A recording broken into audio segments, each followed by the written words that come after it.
What's going on, everybody? It's been a long time since the last time that we actually talked, and I want to take a moment to talk to you about a requested topic. However, I'm going to explain to you why I don't like talking about it. And the topic is cryptocurrencies at hand.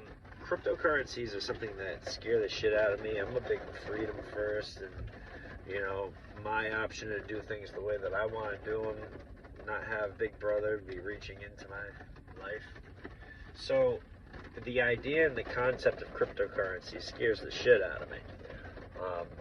Being able to restrict our movement, being able to restrict what we purchase, being able to tax any type of transaction that we make. We already see that with Cash App. Now, with that being said, I want to talk to you about cryptocurrencies and why they scare me. I'm going to go off of an interview that I just saw the other day. I'm not going to bother quoting it because in fear that I'll just get this video pulled down. But this gentleman had talked about the reason why the bill, in theory, could go away. Let's just say, for example, I have $50. I take that $50 and I use it to go get a haircut.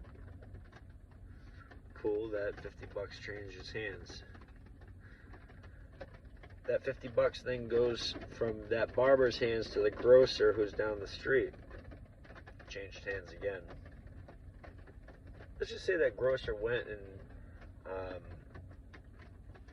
went over to his local weed guy, bought a bag of weed, and now that $50 is in the hands of somebody else. What my example is even though it ended up in that weed guy's hands, Big Brother or the big centralized bank wasn't able to make a transaction fee every single time that went through. So with that being said, the person that originally had that $50, he gave it to one guy. Let's just say he did it through the form of a card. That 75 cents out of that $50 is now missing, that it went back to the bank. All right, he makes another transaction with it. He's got less money, but once again, that takes a 1.5% transaction fee. So the next time around, it's 74 cents off of that. But after about 20 different transactions that bill would go through, it would be back in the hands of the bank, and they would have a majority of that $50 again. So the fact that if we have that bill and we make a bunch of transactions, remember who runs the world? The banks run the world. They own the money. They own the collateral that we use to be able to make transactions. So with that being said, what they want is all that back so they can have a power pull. So by creating currencies or that are like simply transacted through a card or like no type of physical greenback, we can't make those transactions from person to person without them interfering with it. That's one thing. Also, too, as we get into more detail with what they could do, let's just say inevitably they wanted complete control. They could say, hey, listen, you have this much cryptocurrency, go and spend it in the next 2 hours, otherwise next week when we issue your money, because overall government control, all right, that has a word that could probably get this video censored and everything else.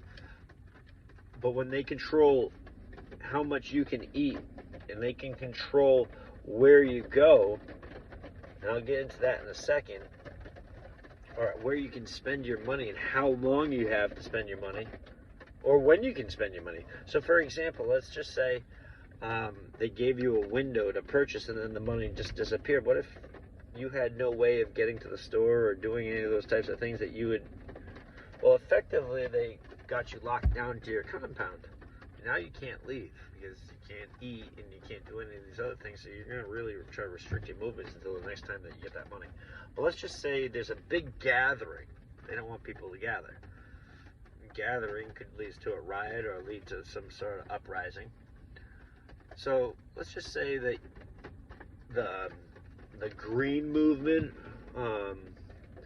was successful and they got rid of vehicles. Now you had to use public transportation. What if you wanted to use that card, but they didn't accept it at that period of time to be able to go and rally?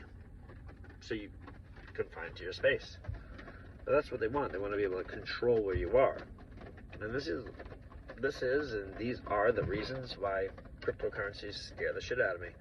And this is why I don't feel like I should, in a micro level, be bringing more awareness to cryptocurrencies, maybe to the negative aspect of them, but to make them more popular is not something that I intend on doing ever as somebody that's broadcasting any type of content at that point.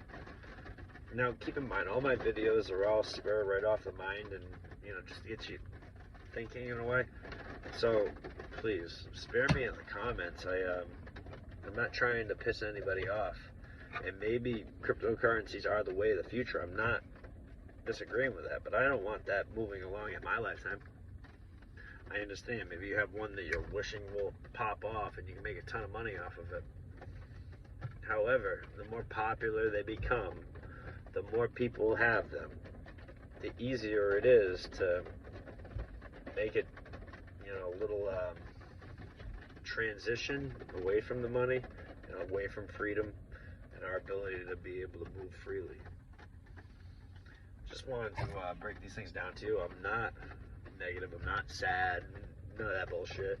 I'm just bringing to you the topic that has been requested upon me to bring to you and say the reasons why I don't want to talk about them. I don't want to make them more popular than they are. Bottom line. Catch y'all later.